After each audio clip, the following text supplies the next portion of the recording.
போறோம்னா சாண்ட்விச் செய்ய போறோம். அதுக்கு தேவையான பொருட்கள் என்னன்னு பார்ப்போம். முதல்ல சீஸ், அப்புறம் வெங்காயம் பொடி பொடியா கட் பண்ணணும், அப்புறம் தக்காளி பொடி பொடியா கட் பண்ணணும். யார் கட் பண்ணா? அக்கா. அப்புறம் ஒரு பிரெட் பாக்கெட் எடுத்துக்கணும். ஆமா. அப்புறம் இது செய்யறது எடுத்துக்கணும். சாண்ட்விச் செய்யறது எடுத்துக்கணும். சாண்ட்விச் மேக்கர் அது. வாங்க எப்படி செய்யலாம்னு பார்க்கலாம். ஹாய் फ्रेंड्स, வாங்க போலாம். என்ன போடுறீங்க?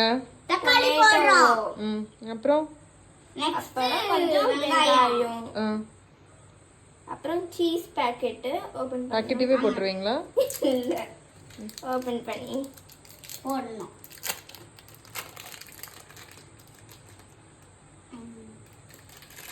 சீஸ் ஓபன் பண்றது ரொம்ப கஷ்டமா இருக்கு. ஆமா.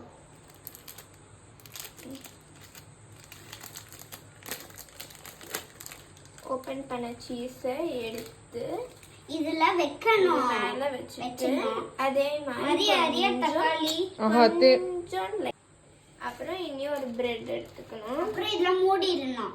இப்படி மூடி இதுல வச்சிரணும். இதுல வச்சிரணும். அப்புறம் அதே மாதிரி இன்னொரு பிரெட் எடுத்து கொஞ்சம் தக்காளி நீ போடு. ஆனியன் போடணும். அப்புறம் சீஸ் பாக்கெட் எடுத்துக்கணும். இதே மாதிரி எல்லாத்தையும் செய்யணும். ஆமா, உங்களுக்கு எவ்வளவு வேணாலும் போட்டுக்கலாம். நோ ப்ராப்ளமா? சீஸை பிரிச்சுக்கணும். அப்புறம் மறுபடியும் இதுல போடணும்.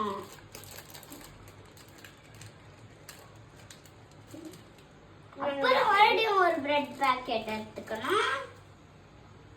அப்புறம் இதுல வைக்கணும். அப்புறம் இதுல வச்சு மூடிடணும். எப்போ வாங்க மூடலாம்? இப்படி மூடிக்கணும்.